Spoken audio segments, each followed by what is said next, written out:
Ito na po for Pagsinag Place South na Cavite po sa mga requirements. Regular na empleyado, active Pag-ibig member, wala pong na-foreclose na unang housing loan sa Pag-ibig. 18,000 basic salary kasama po ang food, de minimis, meal. I-check po ang payslip po ninyo.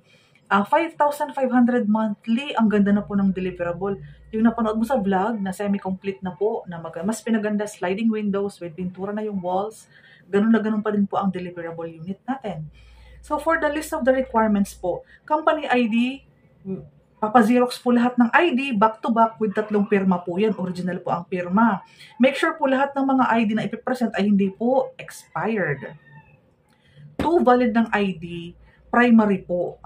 Hindi na po isasali ang PhilHealth, pati po yung ating national ID is considered as secondary. Pwedeng i-attach para PhilHealth. Okay po. Passport, driver's license, voters, SSS, and the rest, pwede po. TIN ID, kailangan talaga yung pinaka-ID. Huwag na pong dalhin yung form na galing BIR. Latest COE or Certificate of Employment with Compensation, may logo ng company, pangalan mo, kailan ka na-hire, magkano yung monthly, lahat ng pwedeng idagdag na nasa payslip. Dapat po ang payslip at yung COE natin is nagtatali po dapat ang mga nakalagay doon. And then, email po ng HR manager, may signature. Ito yung pinaka-importante. Ano po, kung naka-electronic signature, palagyan mo na po ng this is an electronic signature or system generated para wag nang hanapin yung original na pirma. Ganun lang po kabilis. And then, yung logo ng company, address ng company, email ng company, kailangan po naka-indicate po dyan lahat. Standard naman siguro yan sa HR, i-double check na lang po natin. Ano po, latest 2 months payslip na po ang idagdag mo or 3 months payslip. Kung meron po tayo mga kailangang i-consider na idadagdag natin, like 18,000, kulang tayo. Pag may nakita kang rice subsidy or de minimis, meal allowance, food allowance, kailangan pa natin i-add on yan para makabuo tayo ng 18,000 pataas. Okay? Payslip, okay na.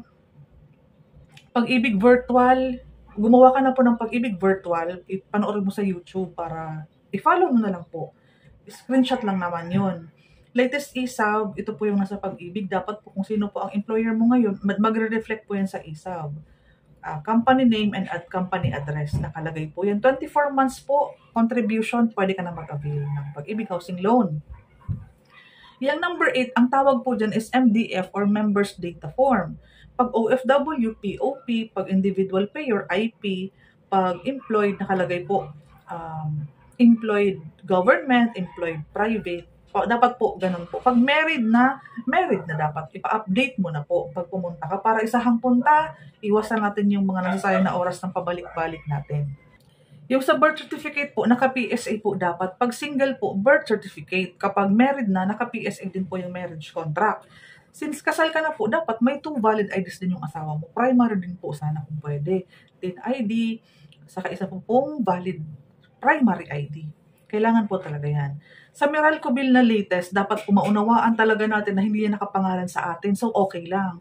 Kung saan ka nakatira, saan ka nangungupahan, dapat po, kunin mo po yung water or Meralco. Yan lang po ang inaalaw na dalawa.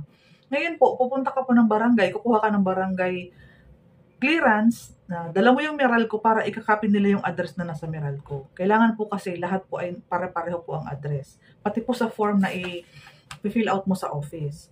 So, pangalan mo for housing loan purposes, tapos complete address nung nasa Meralco or sa water. Ayan po. Barangay clearance, basta for housing loan purposes, ganun lang po ang ipaprovide natin. Yung help seminar po na yun, number 13, homeful.ph po, i-search mo. May nakalagay naman po dyan na sign up with email. So, ang verification, mapupunta sa email, i-click mo lang po, and panonoorin po lahat ng video.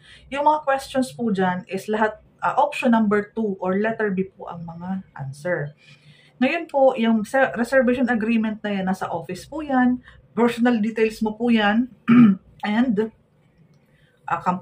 company details, personal details, birthday mo, magulang mo, lahat po about sa'yo at sa company. Fill out lang naman yan. Ang importante din kasi is yung mga pirma mo is original. And then, kailangan mo talagang pumunta dito sa office. Pag tripping natin, pwede ka na mag-fill out ng paper. Yung 10,000 po is pwede mo na rin iwanan para magka-resibo na din po. And then, i-complete na lang po natin yung mga ibang wala ka pa. Pwede ka namang pumunta dito ng may TIN ID or company ID, tsaka payslip or COE para makita natin na pasok ka po maka-avail or qualified ka makapag-reserve for pag Sinag Place South ng Naik Cavite. Kasi for filing na po tayo. Ang target turnover niyan mag-start ng first quarter ng 2024. So ngayon po is almost July, August na tayo. So unting panahon na lang. Anyways, wala naman tayong down payment, walang reservation, walang equity. Aantayin mo na lang na walang take out ka. Pag na-approve ka, saka pala mag-i-email si Pag-ibig na Cindy Hibernal Happy, approve na ang Pag-ibig housing loan mo. Pag Sinag Place South, Naik Cavite, ito po yung babayaran mo sa ganitong date. So before the due date, bayaran mo na po yung due mo for payment, and then isend mo sa akin yung resibo para ma-line up na natin for turnover. Ganun po ka-smooth ang ating proseso, lalo locally employed, single, ayan po. Again po, pag married, kailangan talaga po yung asawa is magpipirma din kasi meron din tayong allotted space, meron talaga pong pipirmahan ang spouse and dalawang ID din niya po. Hanggang mag-loan document signing kasama po siya. Conjugal property po kasi. So, kung may kakilala ka, anak, kapatid, na pwede pa kayong magtabi-tabi ng mga bahay, pwede po kayong sabay-sabay na mag-reserve.